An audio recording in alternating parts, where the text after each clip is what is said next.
Sejam bem-vindos aqui a essa conferência uma das primeiras, né? Uma espécie de conferência de abertura aqui do nosso evento do INEU, essa Conferência Brasileira de Estudos Políticos sobre os Estados Unidos.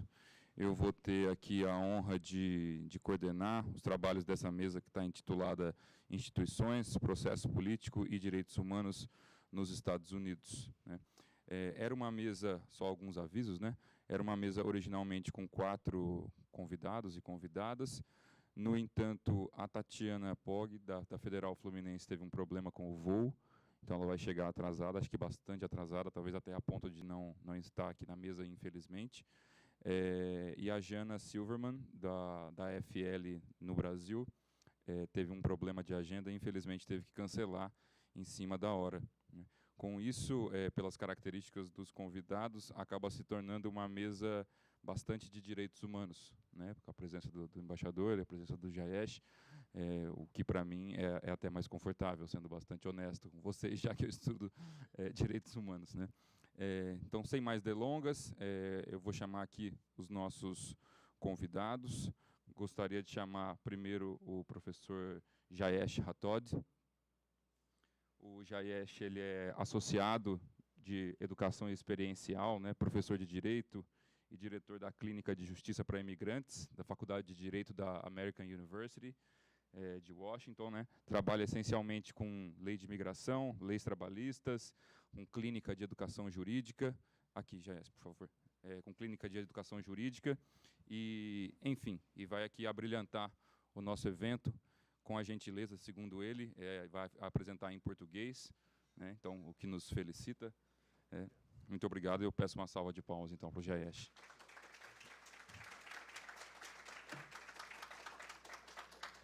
E essa mesa também vai contar com a presença do embaixador José Augusto Lindgren Alves, né? Fique à vontade, embaixador, para vir aqui ao palco, né? Quem trabalha com direitos humanos certamente já leu coisas do embaixador Lindgren Alves, mas, enfim, ele é diplomata e atualmente embaixador aposentado, foi embaixador na Bulgária, na Hungria, na Bósnia, na Macedônia, foi cônsul em Barcelona, em São Francisco, né? Se enveredou pela temática de direitos humanos, segundo ele mesmo, com a tese de altos estudos sobre direitos humanos e Nações Unidas, e a respeito de Nações Unidas trabalhou durante muitos anos no Comitê de Tratado, no Comitê de Combate à Desigualdade e Erradicação de Desigualdade Racial, e atualmente é do Comitê Assessor do Conselho de Direitos Humanos, né, e colaborador do SEDEC desde 1994. Né.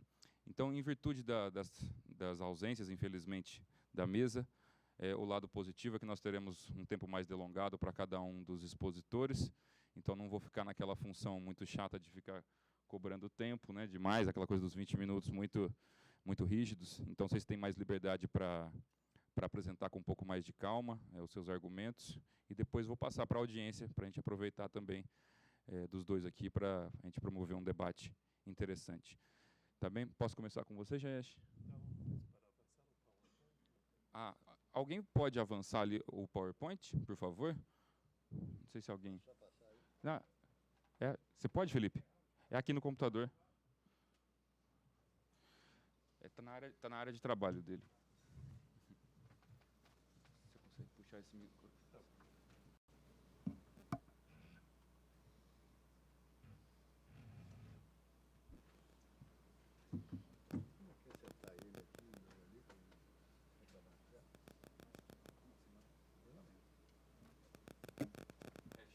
Muro invisível.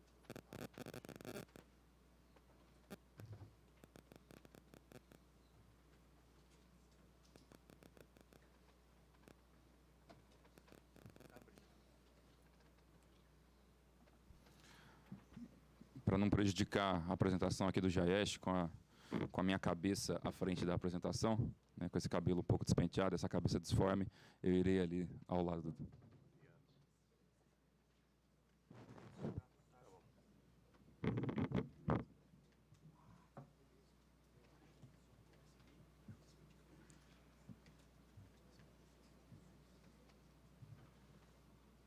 Okay. Bom dia a todos. Antes de começar, gostaria de agradecer aos coordenadores desta conferência pelo convite para participar. É realmente um prazer estar aqui com todos vocês. Além disso, peço desculpas antecipadamente por qualquer erro no meu português. Meu português está um pouco enferrujado. A última vez que estive aqui no Brasil foi no ano 2017. Perfeito, obrigado. Além disso, como alguém que trabalha na área de imigração nos Estados Unidos, o espanhol é uma língua que eu uso regularmente, assim que vocês podem também ouvir um pouco de portanhol. E como mencionou, sou professor de Direito na American University, em Washington, D.C. Minha área de ensino é pesquisa principal, é a política migratória dos Estados Unidos e também de uma perspectiva comparativa. Além de ministrar cursos relacionados à migração, eu dirijo uma clínica jurídica, tipo de escritório modelo, focada nos direitos dos migrantes. Portanto, abordo este trabalho a partir de uma perspectiva acadêmica teórica, mas fundamentada na experiência no campo. Na minha apresentação de hoje, vou analisar as políticas do governo Trump relativas aos migrantes da perspectiva dos direitos humanos. Algumas das políticas restritivas, incluindo, por exemplo, as práticas de detenção e separação familiar, receberam, como vocês sabem, atenção global. Durante a apresentação hoje, espero fornecer uma visão mais ampla do tratamento dos migrantes, além de examinar o contexto sociopolítico ou jurídico em que essas políticas estão se formando. Em resumo, a minha apresentação de hoje abordará o seguinte. Primeiro, vou fornecer um pouco do contexto histórico para as políticas do governo Trump. Muitas das políticas estão ligadas a tendências que têm existido por muito tempo. Segundo, vou descrever os principais aspectos da política migratória do governo Trump, oferecendo alguns exemplos e casos. Eu vou abordar detalhadamente o tratamento de mulheres e crianças na fronteira, nos centros de detenção, dado o meu próprio trabalho nesses centros. E terceiro, vou passar de uma descrição para uma avaliação mais crítica das políticas como objetivo de tentar entender as suas causas e também as implicações para a democracia nos Estados Unidos e também para o sistema jurídico no país. Argumento que o racismo explícito e a xenofobia que ouvimos na mídia, embora preocupantes, mascaram uma transformação crítica na maneira como funcionam as agências no ramo executivo. Em conjunto, essas várias mudanças políticas criam um muro invisível que opera para excluir os migrantes. Essa transformação, impulsionada pelas forças políticas atuais, tem implicações para a separação de poderes, incluindo a autoridade executiva e revisão judicial, também para a responsabilidade democrática básica e federalismo nos Estados Unidos. Então, para começar um pouco com o contexto histórico, todos aqui sabemos que qualquer fenômeno jurídico, político, tem muitas vezes raízes na história recente ou distante. O mesmo vale para as políticas do governo Trump. Vou destacar alguns aspectos dessa história que são relevantes para a minha análise. Primeiro, para focar na exclusão baseada em raça. Muitos têm criticado Trump por seu uso da retórica racializada e pela maneira como o racismo moldou muitas das políticas de seu governo. Como sabemos, durante as eleições do ano 2016, ele se referiu a migrantes mexicanos como estupradores e assassinos. E após sua inauguração, decretou rapidamente uma proibição de viagem direcionada principalmente a países muçulmanos. Infelizmente, no entanto, nos Estados Unidos temos uma longa história de exclusão a migrantes com base na raça e na origem nacional. Mesmo no final do século XIX, quando os fundamentos jurídicos da política federal da imigração estavam sendo estabelecidos, os Estados Unidos proibiram os migrantes chineses. Aqui temos um tipo de caricatura política desse século. Ilustra como os migrantes chineses foram descritos como uma ameaça econômica política. Aqui pode ver uma imagem de um senhor chinês roubando o jantar de uma família branca. Também, a parte da comunidade chinesa, desde o início do século XX, os migrantes domésticos experimentaram também diferentes formas de exclusão e abusos, incluindo o repatriamento forçado de cidadãos americanos de origem mexicana. Também outro contexto histórico é a criminalização de migração e dos migrantes. Infelizmente, há muito tempo, existe uma ligação percebida entre migrantes e criminalidade na lei e na sociedade estadunidense. Isso também tem raízes no século XIX, quando grupos específicos foram associados a diferentes tipos de vícios. E no ano 1929, quase um século atrás, o Congresso tornava crime entrar no território dos Estados Unidos sem autorização. Também nas décadas 80 e 90, 1980 e 90, a retórica sobre criminalidade e imigrante aumentou consideravelmente, principalmente como o crescimento de gangues transnacionais na América Central. Isso resultou na aprovação de leis nos anos 90 que impuseram duras penas de imigração, incluindo deportação para imigrantes nos Estados Unidos que tinham antecedentes criminais. O resultado tem sido uma prática de encarceramento de imigrantes. Cada ano nos Estados Unidos, o país encarcera aproximadamente 400.000 migrantes. E, além disso, muitos migrantes, milhares de imigrantes cada ano são processados por entrar ilegalmente nos Estados Unidos. É um crime nas leis norte-americanas e muitos deles passam tempo na prisão federal por esse crime. E, mais uma vez, todas essas práticas foram anteriores ao governo Trump. A detenção de famílias é algo que também saiu nas mídias de comunicação, mas também não é fenômeno novo. Um caso famoso dos anos 80 foi um caso de uma a menina Jenny Lisette Flores.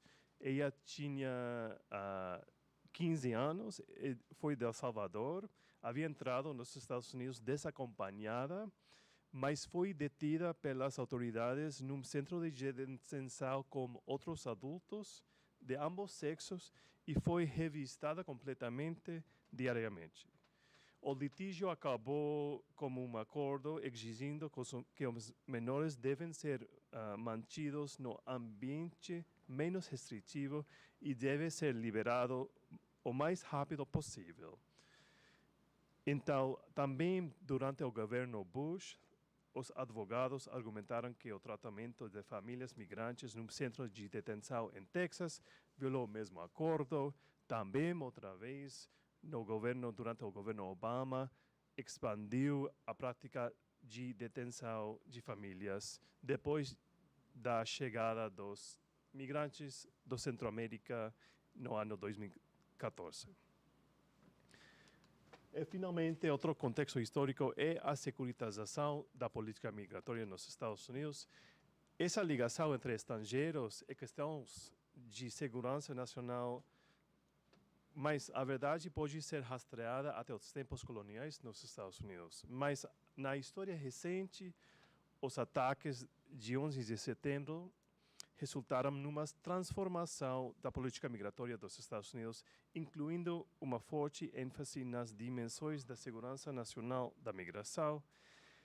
E essas práticas resultantes levantaram várias preocupações, incluindo o perfil racial das comunidades do Oriente Médio, muçulmanos e do sul da Ásia, bem como o uso de várias formas de vigilância para monitorar as comunidades migrantes.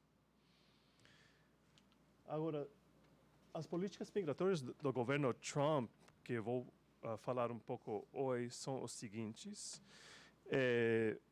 Primeiro, acesso reduzido à proteção humanitária, incluindo o estatuto de refugiado e asilo, o abandono de poder discricionário do Ministério Público.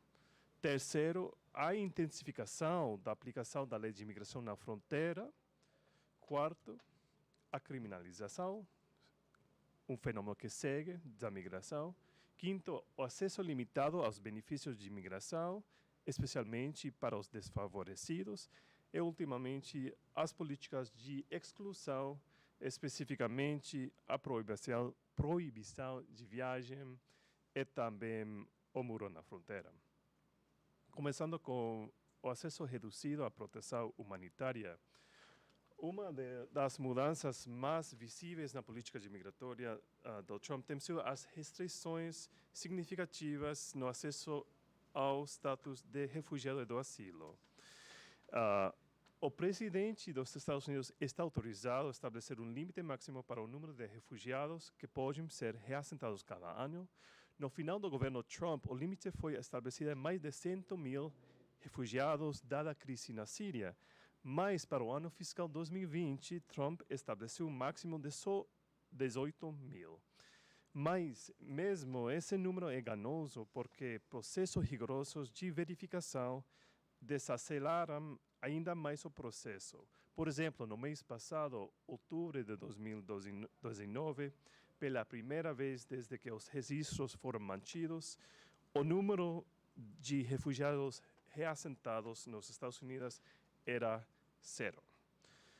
Talvez isso não seja surpreendente, já que Trump sinalizou sua antipatia pelo programa de refugiados em janeiro de 2017, quando propôs uma proibição total de refugiados sírios. Importante, o sistema de asilo também tem sido atacado de maneira visíveis e invisíveis. Primeiro, Trump apresentou muitas políticas destinadas a limitar o acesso ao asilo para pessoas que entram nos Estados Unidos através da fronteira sul. Por exemplo, primeiro, o governo intentou adotar uma regra que impedia os migrantes de procurar asilo se não entrassem num ponto de entrada formal. Mas um tribunal anulou rapidamente essa regra. Depois, o governo de Trump emitiu uma nova regra afirmando que qualquer pessoa que tenha passado por um país terceiro a caminho dos Estados Unidos deve procurar asilo em um desses países terceiros ou seria inelegível para asilo nos Estados Unidos. Esta regra está atualmente em vigor enquanto o litígio continua ante os tribunais federais. O efeito dessa regra sobre os migrantes da América Central, uno pode imaginar, tem sido devastador. Além disso, com alguma cooperação do governo mexicano, o governo dos Estados Unidos implementou os protocolos de proteção aos migrantes, mais conhecidas como a política de permanecer no México. Segundo essa política, migrantes que chegam à fronteira em busca de proteção humanitária são devolvidos ao México enquanto aguardam uma data de audiência oficial nos Estados Unidos. Todas essas políticas, outra vez a gente pode imaginar, têm gerado caos e confusão na fronteira e têm colocado muitas pessoas em perigo de persecução, em risco de serem deportados. Mas também há outro lado nas restrições de asilo, que é um lado mais invisível. É a missão de decisões judiciais que torna mais restrita a lei de asilo. Nos Estados Unidos, os tribunais de imigração fazem parte do Departamento de Justiça, sob o Procurador-Geral.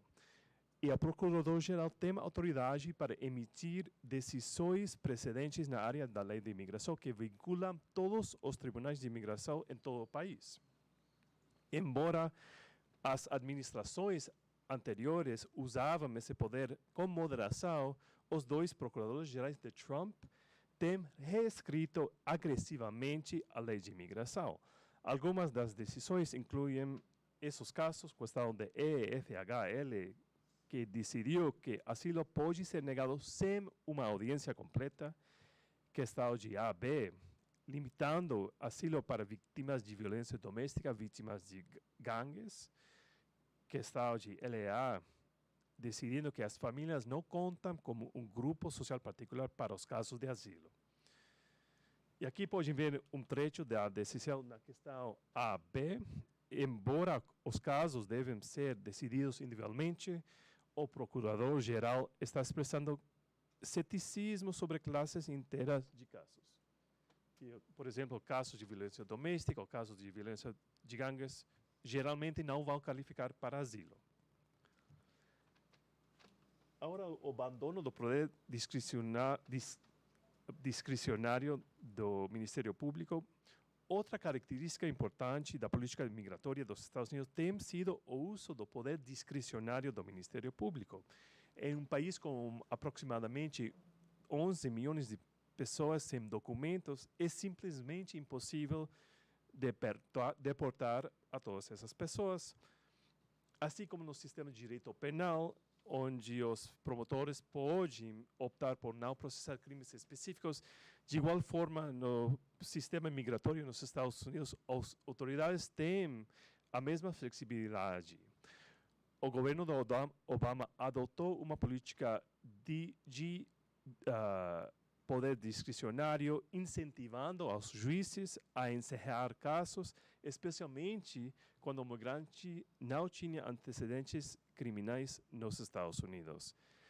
Além disso, como muitos de vocês sabem, no ano 2012, Obama introduziu o programa DACA para ajudar as pessoas sem status formal nos Estados Unidos que haviam entrado quando eram crianças.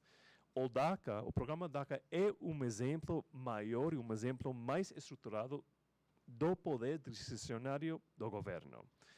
E, como sabemos, o governo Trump anunciou que estava revogando o programa DACA e, atualmente, a Corte Suprema está analisando a legalidade da revogação.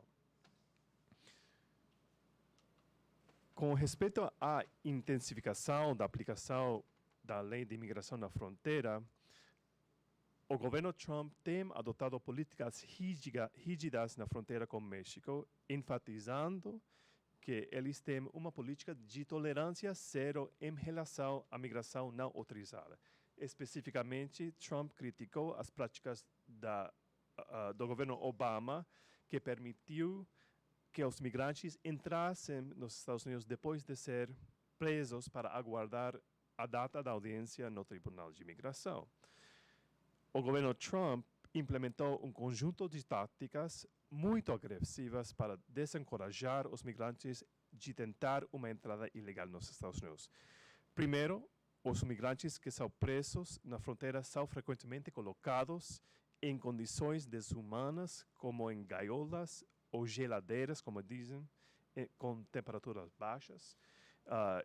Enquanto estão nessas condições, os agentes de imigração muitas vezes pressionam a eles para concordar em deixar os Estados Unidos e retornar ao seu país de origem. Outra tática foi a prática de separação de famílias, onde as crianças foram separadas de seus pais. E a lógica dessa prática foi que os países haviam cometido um crime ao entrar ilegalmente nos Estados Unidos e, por isso, iam ser processados criminalmente e não podiam ficar com os seus filhos. E, como sabemos, milhares de crianças foram separadas de seus pais e o processo da reunificação continua. Não há dúvida de que a história vai julgar o governo dos Estados Unidos com muita severidade por essa prática.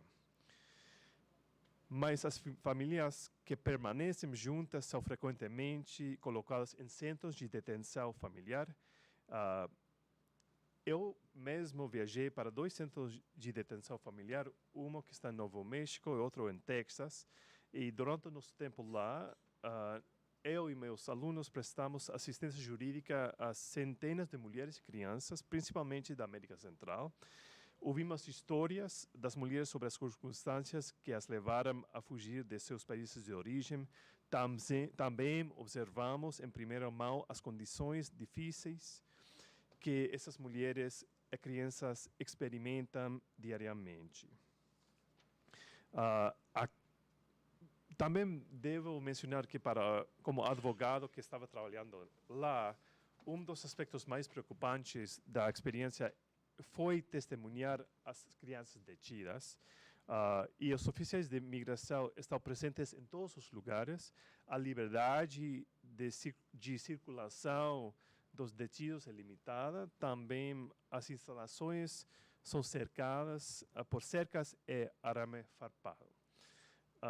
Aqui estão algumas imagens de dentro do centro de detenção familiar. Não são minhas fotos, não está permitido tirar fotos, mas são fotos oficiais do governo.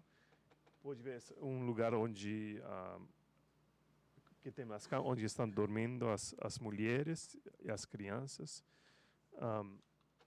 Também uma foto das crianças andando à escola. Tem tipo de escola nos centros de detenção.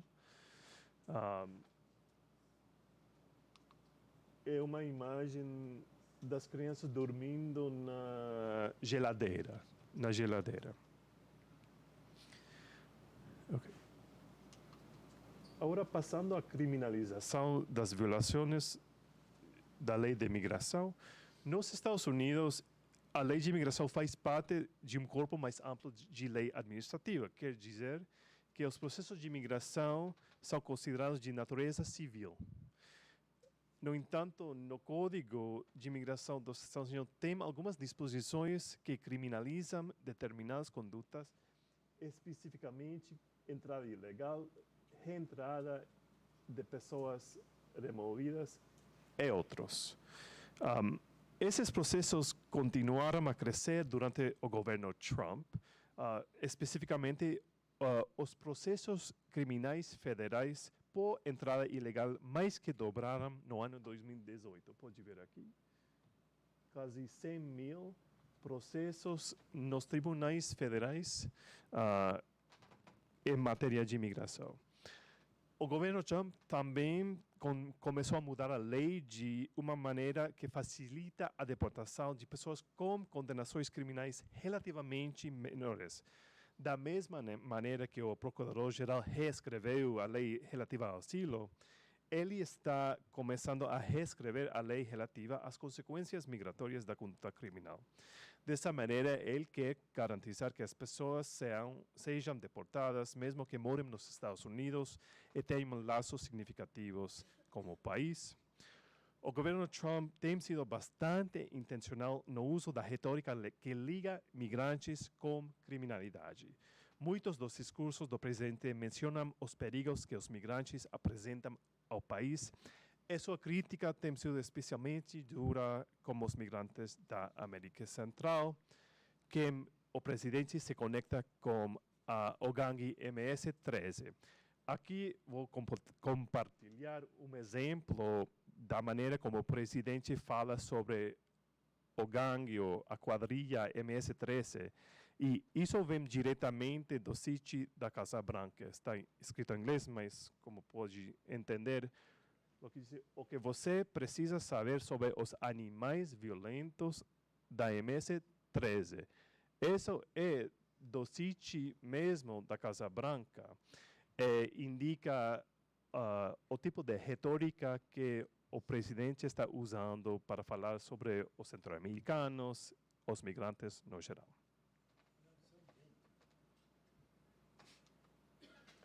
Agora, o acesso limitado aos benefícios da imigração, outra parte do muro invisível. Sob o governo Trump, as negações de pedidos de vistos e residência permanente têm aumentado drasticamente. Além disso, o processo de obtenção de residência permanente e também de cidadania tem desacelerado. Nos 2 anos após a posse de Trump, as negações do visto H-1B é um visto mais comum para trabalhadores qualificados, mais que dobraram. As negações mais que dobraram. No mesmo período, os tempos de espera para cidadania também dobraram. Neste momento, para obter a cidadania pode durar até 2 anos. Anteriormente foi como 3 meses. No ano passado, 2018, os Estados Unidos adicionaram apenas 200 mil imigrantes permanentes à população, 70% menos do que no ano anterior. Essas são mudanças grandes e dramáticas, mas são mudanças mais sutis nas políticas, por exemplo, por meio de novo memorando emitido pelo Departamento de Segurança ou uma nova interpretação de uma lei. E tudo isso é parte do muro invisível. Desenvolvimento relacionado foi uma mudança recente, talvez, não sei se saiu aqui nas mídias, mas uma mudança recente em uma regra referente ao recebimento de benefícios públicos. Sob a nova regra, os migrantes terão mais dificuldade em obter residência permanente nos Estados Unidos se receberem diferentes tipos de benefícios públicos. Essa mudança de regra afeta os migrantes mais desfavorecidos e levou muitos migrantes por optar por deixar receber benefícios públicos, mesmo quando são elegíveis. Agora, finalmente, a política de exclusão, brevemente, só vou mencionar que o governo de Trump tem avançado explicitamente políticas de exclusão, e são políticas incluindo a proibição de viagem, que provocou tanta controvérsia em 2017 por causa de seu foco em países com populações da maioria muçulmana. Obviamente, Trump tem uma obsessão com o muro da fronteira, também reflete seu desejo de impedir certos tipos de migrantes. Ok. Agora, para concluir, as causas dessas mudanças e as implicações. Acho que pode-se identificar vários fatores motivadores subjacentes a essas políticas.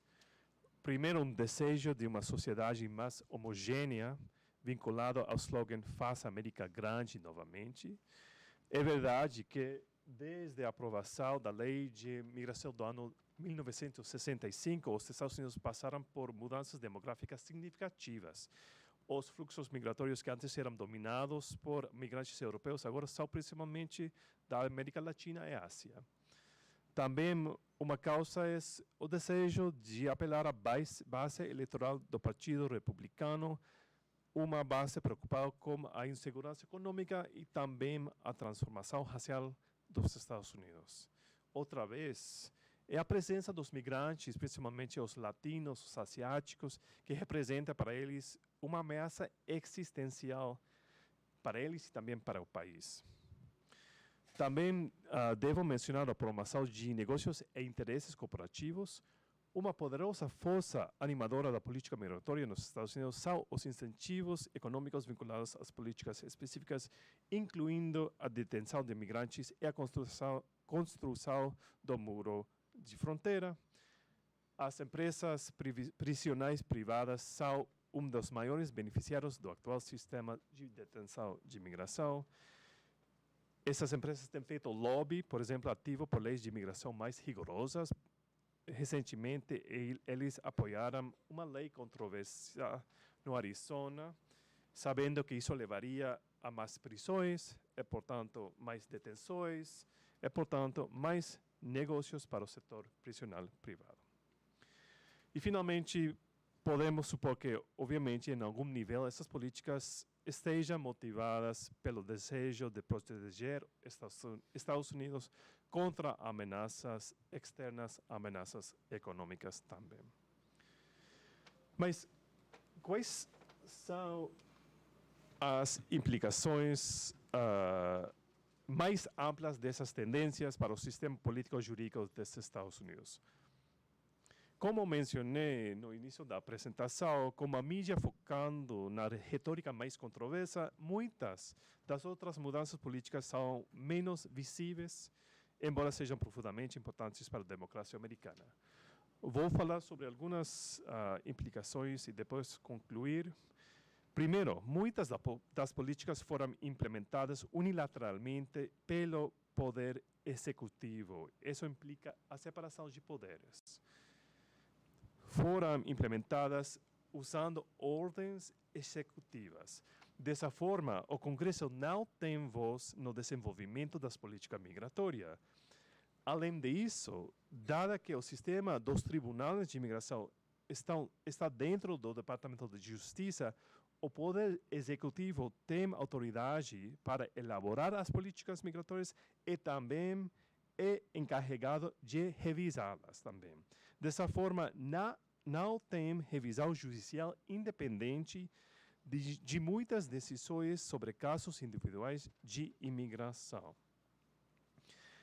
Em relação às políticas mais amplas, por exemplo, a política contra a viagem, políticas de asilo, advogados têm entrado com ações judiciais contra o governo e, em alguns casos, venceram.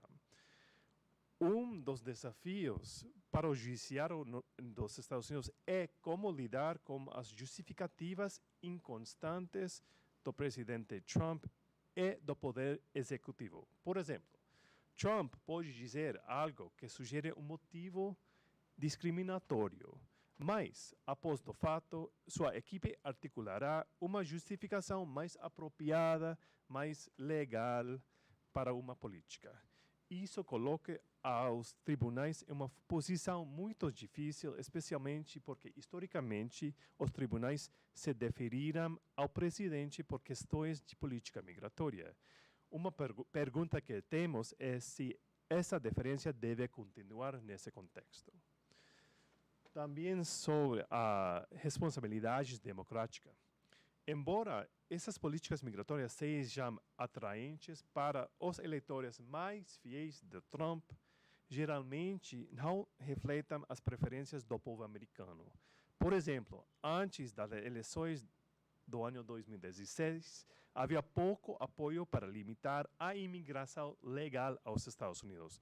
No entanto, como falei, Trump fez exatamente isso, negando vistos e desacelerando os processos de imigração. De mesma forma, há um forte apoio bipartidário para proteger as pessoas que têm DACA. Atualmente existem cerca de 700 mil. No entanto, Trump decidiu revogar o programa. Obviamente, as políticas públicas nunca estão perfeitamente alinhadas com as preferências da sociedade, mas a desconexão, nesse caso, é especialmente pronunciada e levanta questões sobre a integridade do sistema democrático. Também a erosão do devido processo e dos direitos dos migrantes. O governo Trump tem implementado várias políticas erodindo as proteções básicas do devido processo legal. Por exemplo, como mencionei, os juízes não mais precisam ouvir um caso de asilo completo antes de negá-lo. Os oficiais que estão entrevistando os requerentes de asilo na fronteira não são mais oficiais de asilo treinados. Eles são agentes da patrulha fronteiriça que priorizam a execução e remoção de imigrantes. Outra nova regra afirma que a interpretação de língua não é necessária em algumas audiências preliminares para imigrantes. Nessas várias formas, o governo Trump está limitando o devido processo. Essas limitações do devido processo são preocupantes, obviamente, e claro, podem levar a práticas semelhantes em relação a outros grupos desfavorecidos. Também refletem, na minha opinião, uma tendência para eliminar gradualmente os direitos que os migrantes têm acumulado por meio de diferentes precedentes judiciais durante os últimos 50 anos. E, finalmente, o federalismo. As políticas restritivas de imigração têm gerado uma resposta única nos níveis estadual e local nos Estados Unidos. Dado o sistema federal que a gente tem, muitas jurisdições locais adotaram políticas para receber os migrantes, para que sejam protegidos, para limitar o impacto das políticas do Trump. Por exemplo, muitas cidades aprovaram resoluções limitando a cooperação entre a polícia local e as autoridades de imigração. Outros, por exemplo, ofereceram certos benefícios aos migrantes, benefícios públicos. Certamente, obviamente, existe um aspecto da agenda do governo Trump que os governos locais simplesmente não podem contrabalançar. No entanto, as políticas levantam tensões entre o governo federal e muitos governos estaduais em nosso sistema federal, e é provável que essas tensões persistam enquanto as políticas restritivas continuarem. Bom, com isso vou concluir a minha apresentação. Obrigado pela sua atenção e suas perguntas são bem-vindas. Obrigado.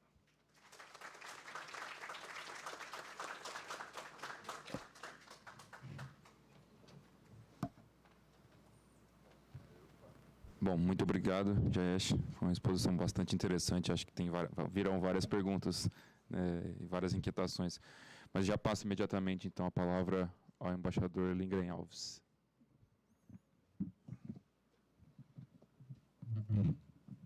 Bom dia a todos. Está funcionando bem aqui? Quando eu vi o tema completo dessa mesa, pensei que eu fosse ter uma dificuldade, especialmente em termos de análise de instituições e do processo político dentro dos Estados Unidos, porque a minha experiência, tal como já mencionado pelo Matheus, é muito mais na área dos direitos humanos.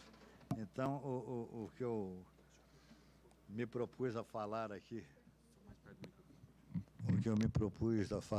com vocês, é, sobretudo, sobre a experiência que eu tive ao verificar a influência dos Estados Unidos na área internacional, especialmente nos órgãos das Nações Unidas, com competência na matéria dos direitos humanos. E aqui, se vocês me permitirem, até complemento uma informação que o Matheus deu. Eu fui membro do Comitê para a Eliminação da Discriminação Racial, o CERD, durante 16 anos, entre 2002 e 2017. Mas eu tenho no total já 32 anos de Nações Unidas. Não quer dizer que eu tenha sido embaixador lá. Eu tive sempre alguma ligação com as Nações Unidas e tenho até hoje com órgãos variados, sejam eles órgãos de tratados ou sejam órgãos oficiais quando eu era diplomata na ativa. Eu diria, em matéria de influência dos Estados Unidos no sistema internacional existente de direitos humanos, que é evidente que um país com um poder tão avassalador em todas as expressões do poder, econômico, militar, político, cultural, exerce naturalmente, como sempre exerceu em todo o século XX, e em particular a partir da Segunda Guerra Mundial, uma influência extraordinária em todas as instituições internacionais. E aí eu também me refiro um pouco ao tema desta mesa. E exerce uma influência extraordinária ao participar ou mesmo ao se recusar a participar nessas organizações, né? Sejam elas desde a Liga das Nações, as Nações Unidas, a Comissão dos Direitos Humanos das Nações Unidas, a Organização dos Estados Americanos, a Comissão Interamericana de Direitos Humanos, onde eles ainda não reconhecem sequer a competência jurisdicional da Comissão e da Corte, mas a influência é evidentemente gigantesca com um país que tem esse poder inacreditável. E os professores de Relações Internacionais são os primeiros a falar sobre a questão do realismo, que mostra, sobretudo, que em qualquer circunstância o poder é fundamental em matéria de relações internacionais. É errôneo, porém, dizer que o sistema existente na área de direitos humanos seja uma criação dos Estados Unidos. Ao contrário, em muitos casos, os direitos e os órgãos que existem para protegê-los funcionam apesar dos Estados Unidos. E eu posso mencionar, por exemplo, desde a origem desse sistema hoje existente, quando foi criada pelas Nações Unidas em 1946, na sua primeira... em 45, começando a funcionar em 1946, a chamada Comissão Nuclear, composta de peritos de diversos países, para redigir o anteprojeto da Declaração Universal de Direitos Humanos sob a presidência de Eleanor Roosevelt. Ela, apaixonada pelos direitos humanos, já teve que enfrentar digamos, um certo boicote do governo americano para desempenhar suas funções. Isto porque a ideia original, quando se criou essa comissão nuclear, era ter um único documento que não só fixasse os direitos humanos universais, mas também tivesse força cogente jurídica de um tratado. E isso não foi possível porque os próprios Estados Unidos não permitiram que ela assim o fizesse. Daí a decisão de se criar, de se preparar primeiro uma declaração, que é aquilo que se chama soft law, é uma lei não cogente, que é uma mera recomendação. Com o tempo, hoje em dia, se tornou obrigatória, sobretudo pelo direito consuetudinário, mas originalmente era uma mera recomendação aos Estados, enquanto os instrumentos jurídicos que iriam a ser os pactos internacionais de direitos humanos ficaram para depois, levaram 20 anos em negociação até serem aprovados pelas Nações Unidas e ainda foram aprovados na forma de 2 instrumentos separados, o Pacto de Direitos Civis e Políticos e o Pacto de Direitos Econômicos, Sociais e Culturais, aprovados pelas Nações Unidas em 1966, em contraste com a declaração que foi de 1948. E a separação já também se devia aos Estados Unidos, que jamais reconheceram, nem no passado, nem atualmente reconhecem, os direitos econômicos, sociais e culturais como direitos humanos fundamentais de todos os seres humanos.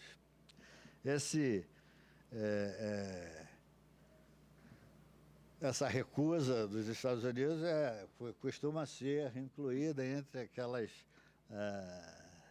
manifestações daquilo que se chama o excepcionalismo auto-atribuído pelos Estados Unidos a eles próprios.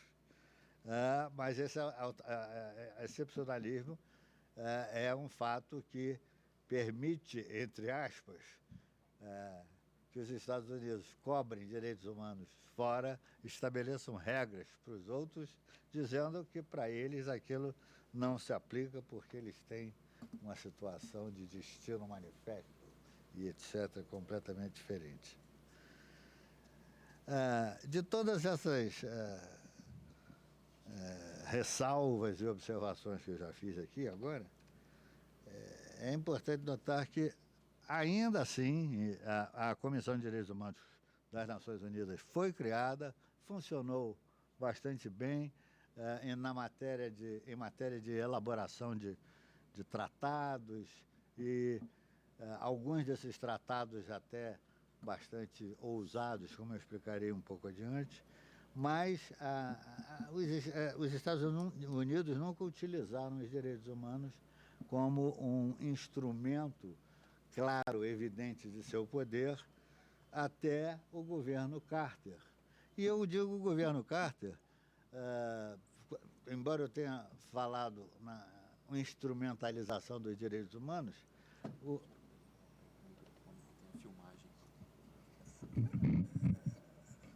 como é que eu faço aqui? Eu ponho isso bem de frente para ver se funciona melhor. Melhor assim, se eu falar assim? Tá bom, tudo bem. Mas, enfim, o governo Carter, digamos, foi o primeiro momento em que os Estados Unidos tiveram os direitos humanos entre as suas prioridades de política externa.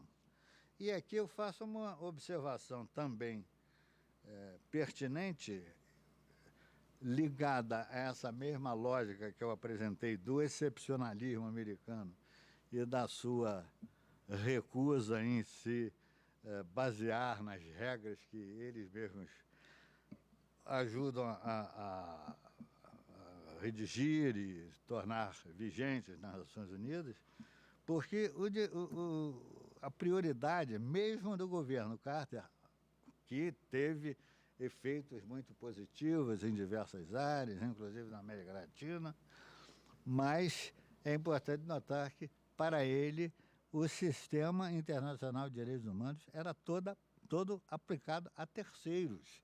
Ele jamais pensou naquele sistema como um sistema regulatório que os próprios Estados Unidos devessem seguir.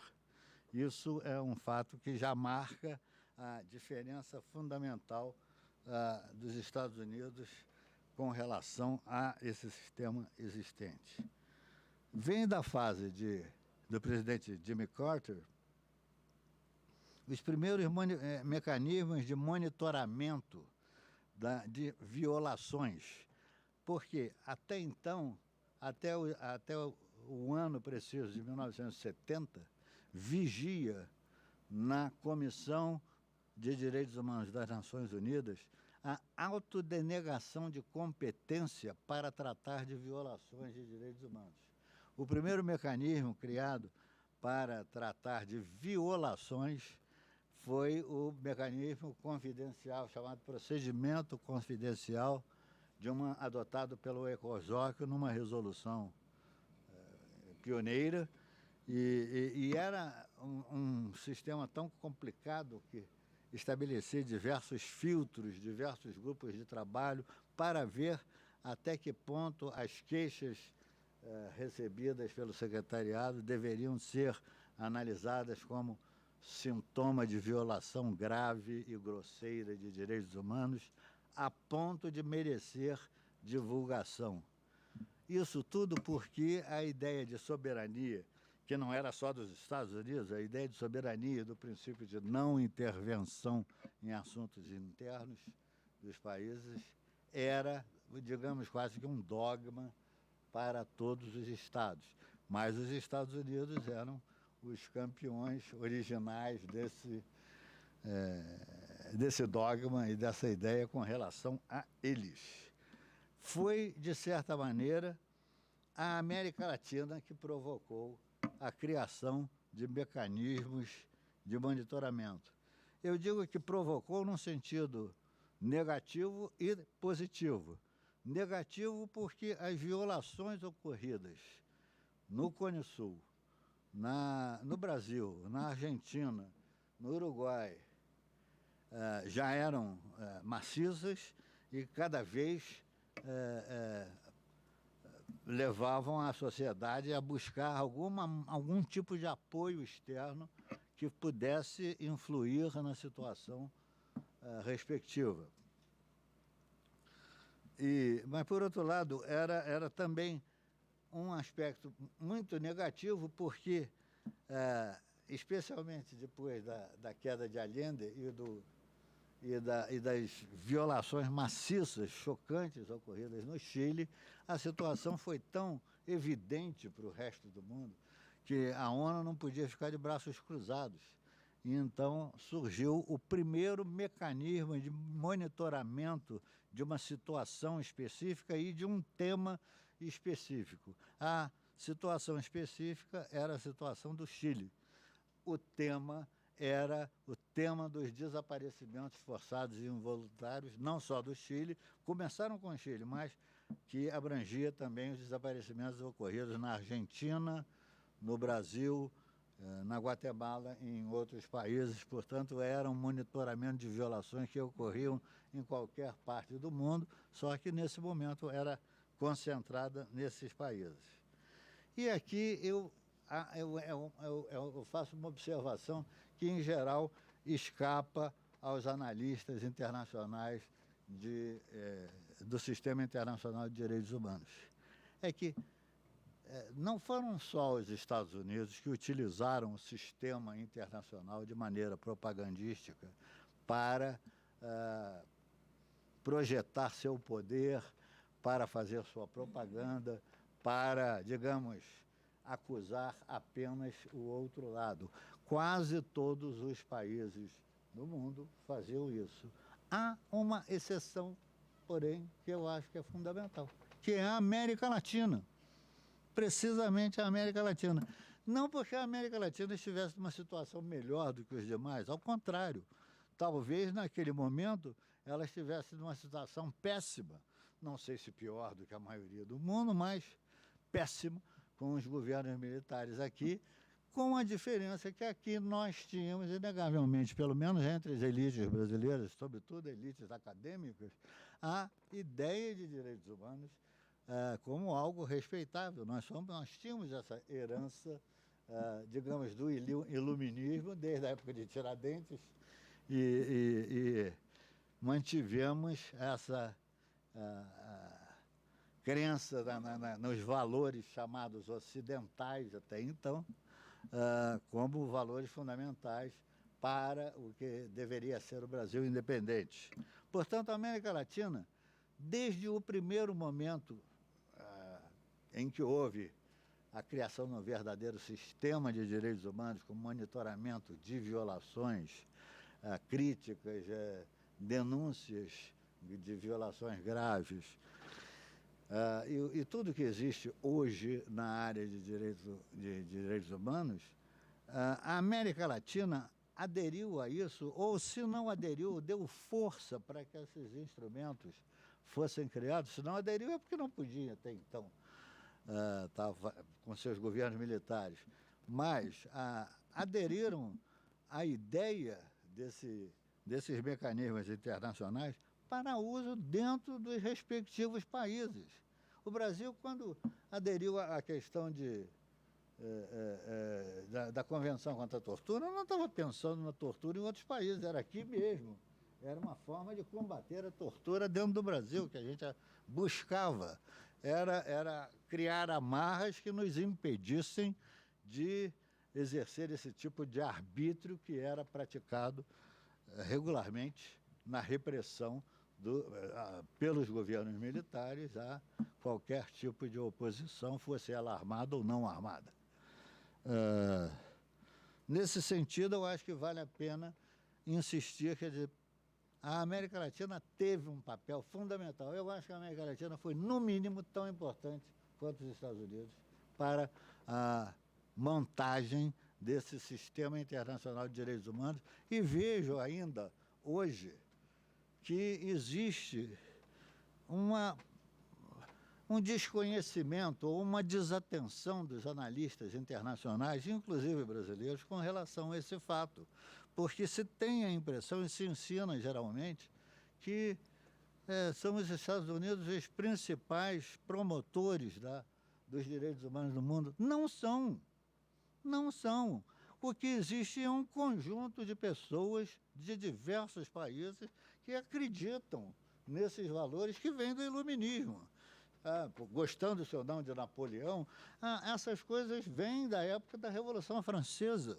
Essas ideias dos direitos individuais como forma de contenção do arbítrio do Estado vêm da Europa e foram espalhadas no resto do mundo, inclusive nos Estados Unidos, em primeiro lugar, com sua Constituição liberal, federal e etc. Mas é um conjunto de valores que é compartilhado por na origem, praticamente por todos os ocidentais, e que depois se espalhou pelo mundo até para estimular o movimento anticolonial e a libertação dos povos que viviam em sistemas opressores.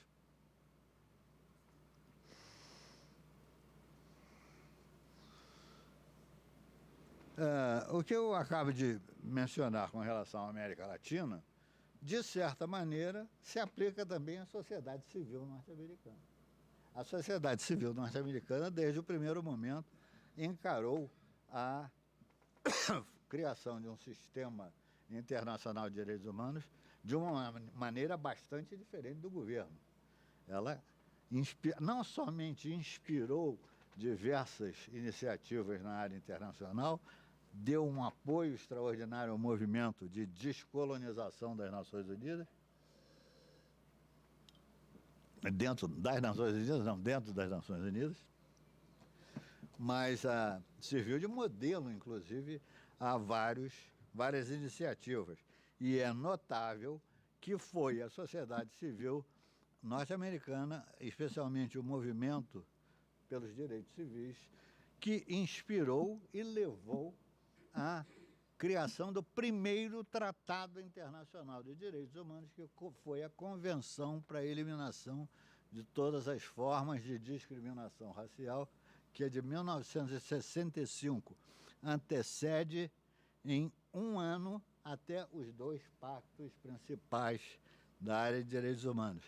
E ela foi tão importante, digamos, a sociedade civil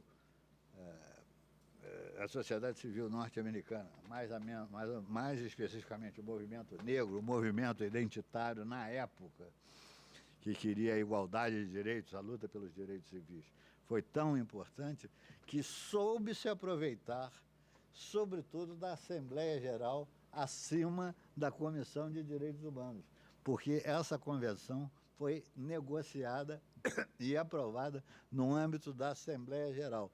Por que isso é importante? Porque a Assembleia Geral nela tem assento todos os membros das Nações Unidas, e a quantidade de membros novos que estavam entrando em decorrência do fim do colonialismo era muito maior na Assembleia Geral do que na Comissão de Direitos Humanos. Portanto, eles conseguiram esse avanço extraordinário que foi a Convenção para a Eliminação de Todas as Formas de Discriminação Racial. E essa convenção desafiou, inclusive, tabus das Nações Unidas, porque ela já estabeleceu um mecanismo de monitoramento de sua própria aplicação, que foi o primeiro órgão de tratado jamais criado do sistema das Nações Unidas, que foi o CERD, do qual eu participei, não na criação, mas mais tarde, que era o Comitê para a Eliminação da Discriminação Racial, que acompanha a execução dentro de cada país, sendo os estados que ratificam a convenção obrigados a apresentar relatórios sobre a respectiva situação em matéria de racismo e luta contra o racismo. Isso é um dado que eu acho que evidencia como a sociedade civil americana teve influência até na, digamos, fundação do direito internacional dos direitos humanos. Aqui eu mencionaria ainda, só para lembrar com uma enorme nostalgia, talvez, que em contraste com esse trabalho que foi feito pelas Nações Unidas em geral, de início com o apoio da delegação oficial americana, mas por impulsão, sobretudo, da sociedade civil, a convenção foi aprovada em 1965, mas os Estados Unidos, embora tivessem assinado logo, só a ratificaram na década de 90, depois do fim da Guerra Fria, na mobilização internacional para a Conferência de Viena de 1993. Então, quer dizer, até esse grande tratado de direitos humanos, eles levaram todo esse tempo, embora a inspiração viesse da situação interna deles. E o modelo americano, até hoje, é um modelo adotado pelo CERD na aplicação da Convenção, o que pode gerar alguns problemas, porque, evidentemente, a situação de cada país é una. Não, um modelo americano não vai se aplicar à África, aplica-se ao Brasil com moderação, pode se aplicar em outros lugares, mas não vai se aplicar a todos os países do mundo, muito menos a Ásia. Mas está lá, quer dizer, a relutância em fazer parte do sistema é tamanha que eles só foram ratificar o primeiro tratado importante na década de 90. O mesmo ocorrendo com o Pacto de Direitos Civis e Políticos, que eles também só ratificaram na década de 90, em função da Conferência de Viena de 93, e nunca assinaram até hoje o Pacto Internacional de Direitos Econômicos, Sociais e Culturais, assim como alguns outros instrumentos vitais, como a Convenção sobre os Direitos da Mulher, a Convenção sobre os Direitos da Criança. Da mulher eu acho que assinaram, não tenho certeza. Da criança eu sei que não assinaram.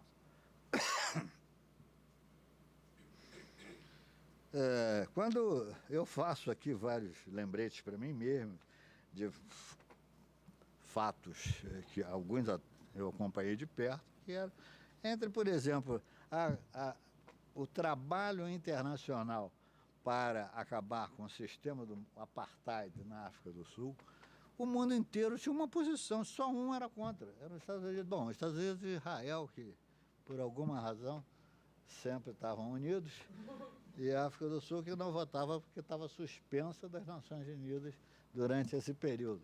Mas o resto do mundo estava errado, só os Estados Unidos estavam certos, ou algo de estranho estava ocorrendo. Eles primeiro estavam interessados no seu poder, na sua economia, nas suas vinculações econômicas com a África do Sul, e muito secundariamente estavam preocupados com a questão da raça, que era uma questão ofensiva, monstruosa. Eu estive na África do Sul nesse período, é algo indescritível.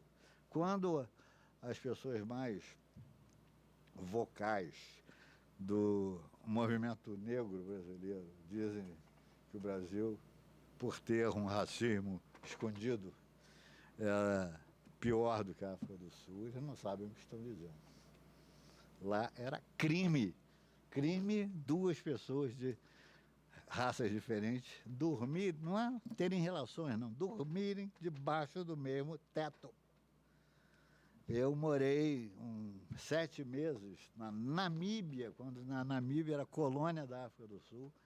Os colored, que eram os mulatos ou indianos, e os negros tinham que sair da cidade às 4 horas da tarde. Nenhum negro ficava à noite na cidade. Daí a ideia das townships, que eles moravam separados. Então, quer dizer, não é nada que se possa comparar ao que nós sempre tivemos aqui. Claro que sempre tivemos racismo, mas não chegava a esse ponto de exclusão total que isso ocorria na África do Sul. Eu já falei da exceção na América Latina, desculpe, eu estou tentando me reencontrar aqui nas minhas notas.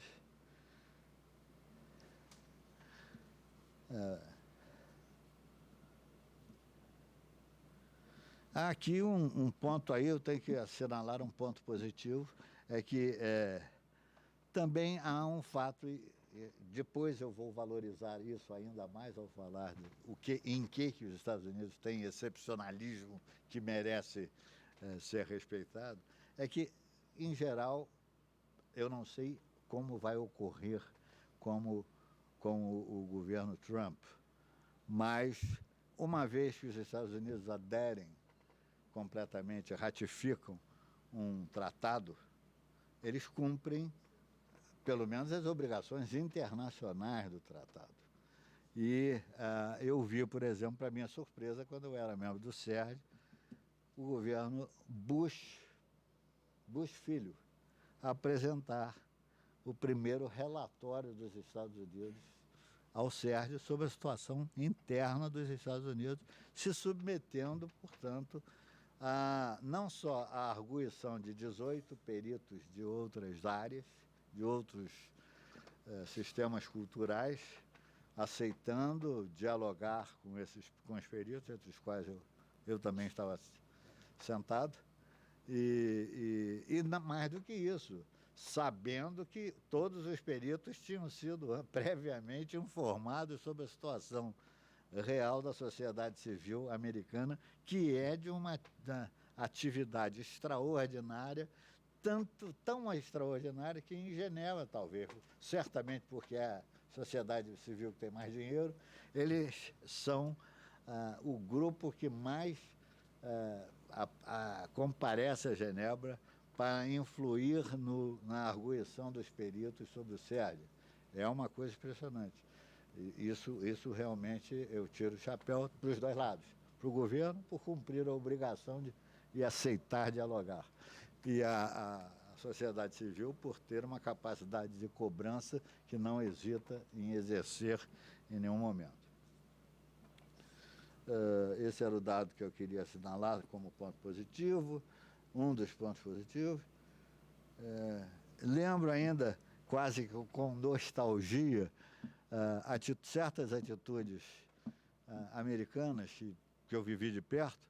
Uma delas foi, por exemplo, na Conferência de Durban contra o racismo, em que os americanos se retiraram a uma certa altura, sempre em função de Israel, achando que a conferência tinha virado um foro de ataques gratuitos e exagerados a Israel, sem equilíbrio adequado para com os árabes e palestinos. Com razão ou sem, o fato deles terem saído foi, eu considero, uma pena e uma bobagem, porque é muito mais útil para quem tem um mínimo de ideia de valorizar o sistema, você atuar dentro do sistema, do que se retirar. Eles poderiam, lá dentro, mais facilmente evitar determinados exageros, que negavelmente houve em Durban. Mas o que eu digo que me dá uma certa melancolia é que, uma vez que os Estados Unidos saíram, vários líderes do movimento negro americano procuraram as lideranças negras brasileiras que estavam presentes e a própria delegação oficial dizendo: agora nós nos sentimos representados pelo Brasil. Duvido que isso possa ocorrer continuamente. Talvez com a sociedade civil brasileira, mas com o governo, hoje, melhor não comentar. Isso, enfim, são pontos que eu menciono assim, mais para dar uma ilustração concreta. Eu lembro que, e aqui muito inspirado em trabalhos até do nosso presidente de mesa, que faz estudos aprofundados da Comissão e do Conselho de Direitos Humanos, os Estados Unidos sempre têm uma posição de solidariedade total com Israel. Essa solidariedade é tanta que na época que eu servia em Nova York, na missão junto às Nações Unidas, se falava muito frequentemente que Israel era the tail that wags the dog, em vez de ser o cachorro que mexe o rabo, é o rabo que mexe o cachorro. Então, isso é um fato que começou em tempos passados, durou em todos os governos americanos e agora atingiu de novo um ponto que levou os Estados Unidos a se retirarem, os Estados Unidos de Trump, a optarem por se retirar do Conselho de Direitos Humanos. De novo, uma bobagem, um ato arrogante, que pode ter um papel demagógico, populista entre algumas pessoas do seu público interno, mas que, do ponto de vista do sistema internacional, é uma bobagem completa.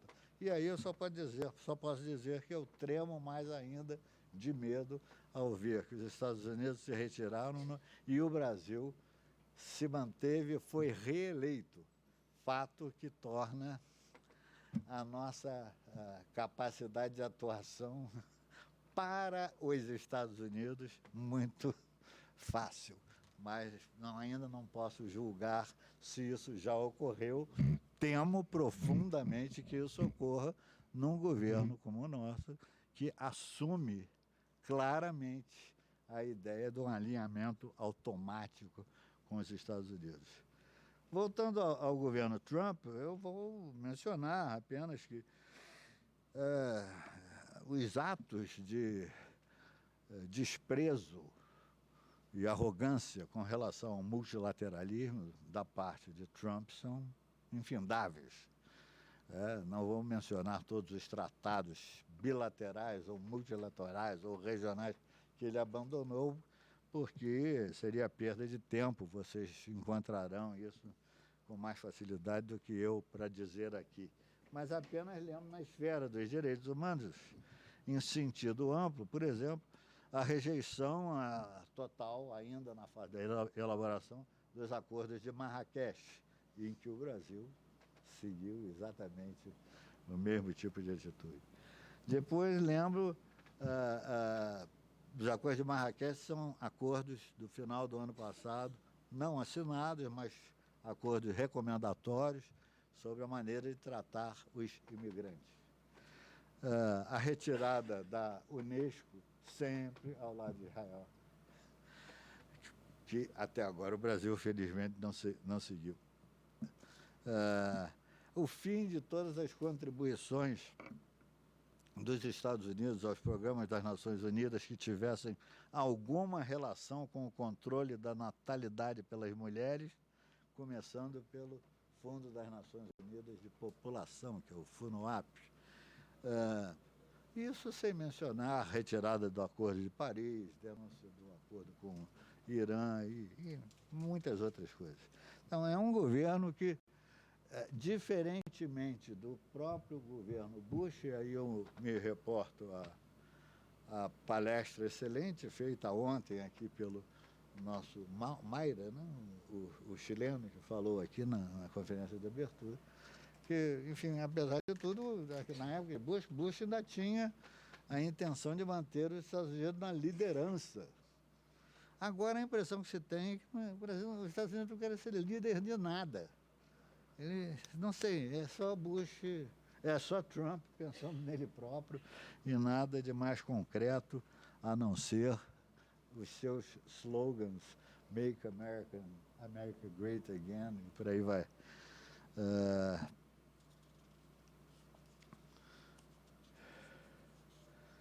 Acho que a parte mais importante que eu vinha querendo falar sobre os Estados Unidos já está falada, mas eu queria tocar aqui num ponto que afeta muito a área acadêmica brasileira. É que aí não falo mais de Estados Unidos dando o modelo, mas o modelo que a gente segue é o modelo americano. E todos nós sabemos que analistas de diversos matizes reconhecem que a vitória de Trump, ocorreu não somente pela exploração populista da questão do desemprego provocado pela globalização, mas também pela exploração populista de um sentimento de revolta ou de irritação das classes médias com até o mundo acadêmico e com o chamado establishment urbano que vem ainda dominando o cenário nessas regiões, não no interior do país. E, evidentemente, dentro do sistema acadêmico americano e muito dentro do sistema acadêmico brasileiro,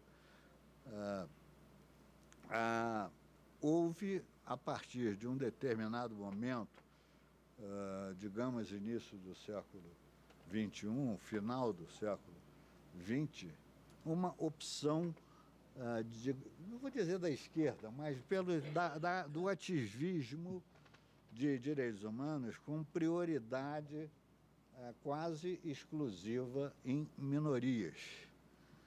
Isso é um pouco resultado até da propaganda neoliberal ocorrida no mundo, em que ninguém mais pode falar de Marx, falar de classe social, isso é considerado uma coisa, não agora subversiva de novo, mas era uma coisa, não, já o Marx está ultrapassado, classe social.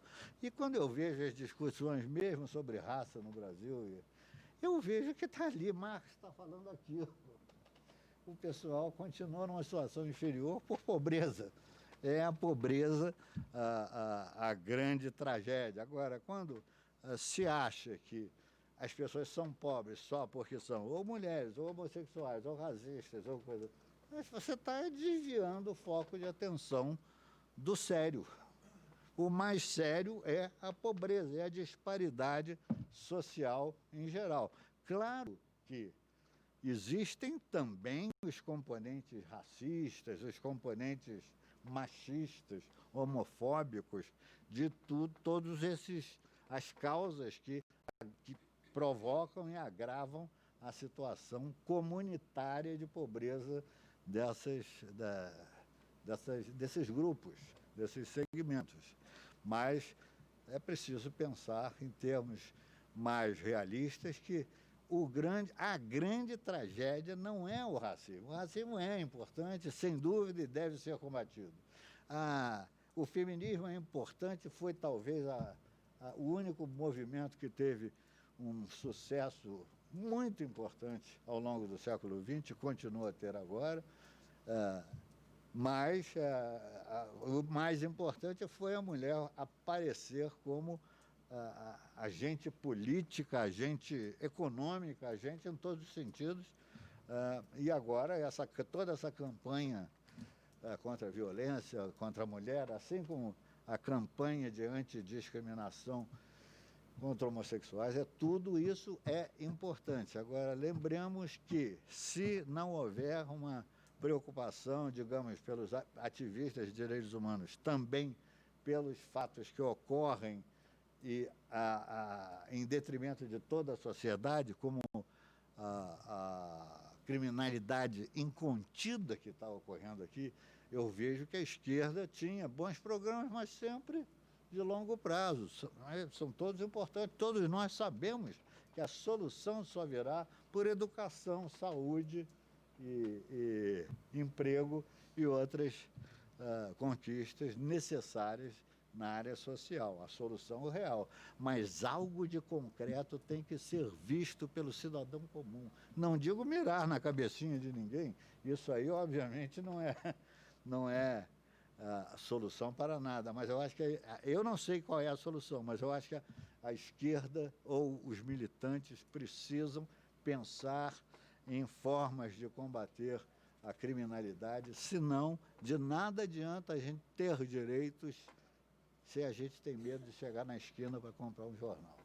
Isso já estou saindo um pouco do tema, mas eu aproveito para dar essa minha mensagem, e é uma mensagem que eu tento passar há mais de 20 anos. Nada tem a ver com o governo atual, longe de mim ser cooptado por essa coisa que está ocorrendo atualmente, de tentar voltar atrás em determinados direitos, em ideologias de gênero, essas coisas. Nada, de maneira nenhuma. Eu quero, mas eu acho que a gente não pode abandonar também as causas que afetam o conjunto da sociedade e que, a verdade seja dita, eu fiquei muito impressionado na campanha presidencial pela ênfase com que se falava ainda no direito à diferença, mas o pessoal estava entregando os pontos.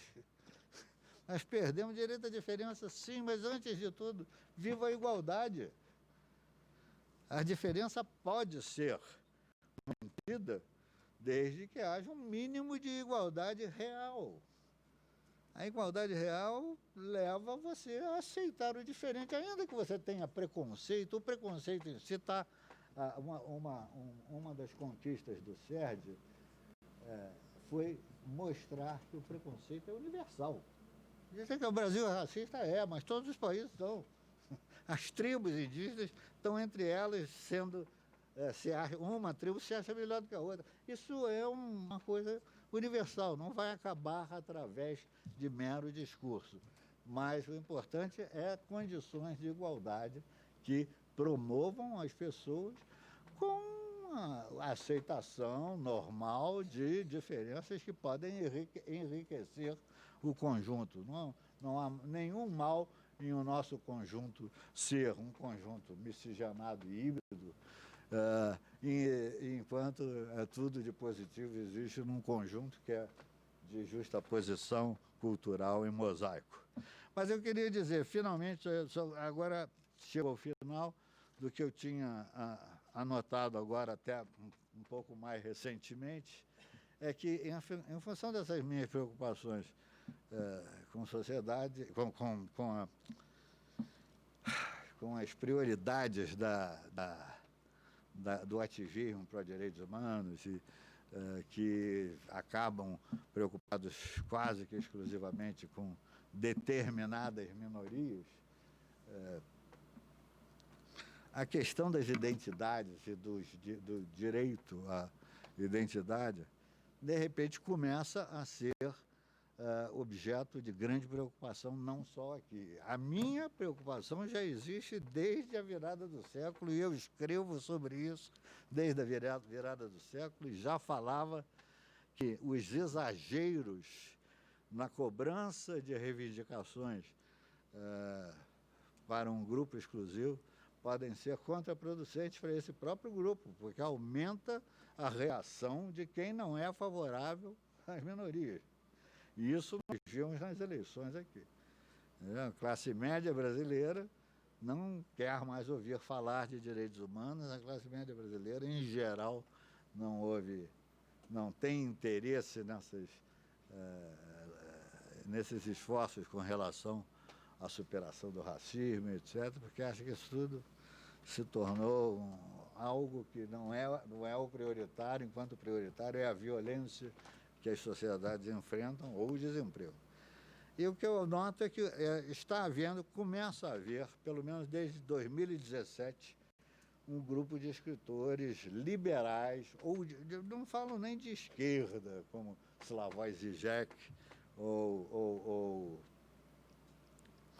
a Camille Paglia, que era feminista histórica e que hoje em dia critica de uma maneira radical o feminismo de hoje, ou Žižek, que escreve contra o politicamente correto, diz que Marx daria voltas na tumba se soubesse que grande parte do que está sendo feito é feito em nome de marxismo, embora isso seja dito pela direita, marxismo cultural. Mas, enfim, há um grupo de escritores liberais, muito respeitados, que estão escrevendo e chamando a atenção sobre vamos deixar um pouco de lado a ideia da diferença e voltar à igualdade, que é... Eu anotei, por exemplo, Mark Lilla, em 2017, com um livro ótimo sobre a necessidade da esquerda voltar às posições originais. Até Fukuyama escreveu um livro específico chamado Contra as Políticas de Identidades. Isso é do ano passado, 2018, saiu no início deste ano. Esse Noah Yuval Harari, best-seller, que caiu no goto de todo mundo, também está alertando o mundo para o excesso que a obsessão da identidade pode levar. E eu acho que pode ser que, como agora há um grupo de americanos que sempre tem audiência garantida em muitas universidades do mundo inteiro, é possível que isso seja mais ouvido.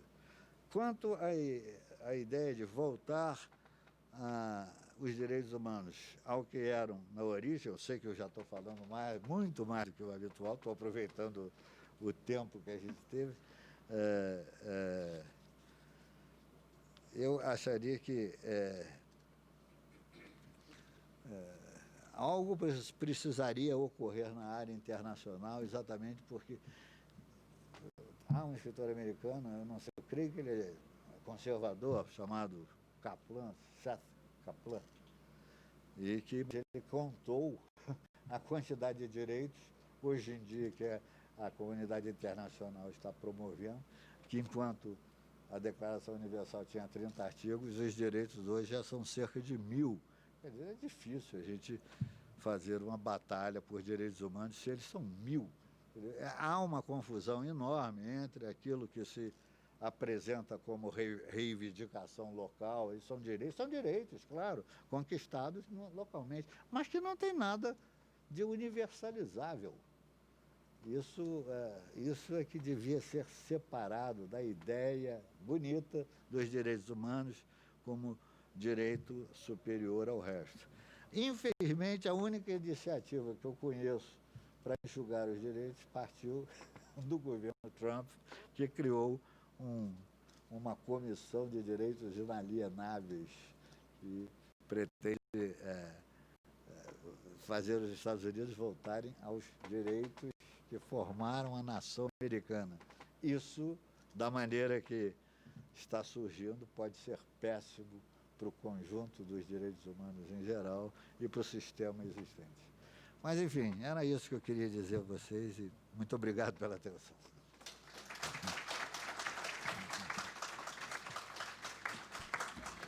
Obrigado, embaixador. Eu tenho um recado aqui. Opa! Eu tenho um recado aqui para dar e vou ler para evitar falar errado o recado.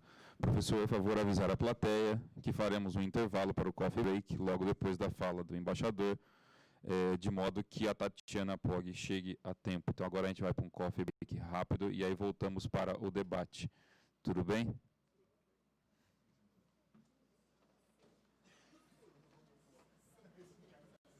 O coffee break está servido na sala 103. Aqui à minha direita.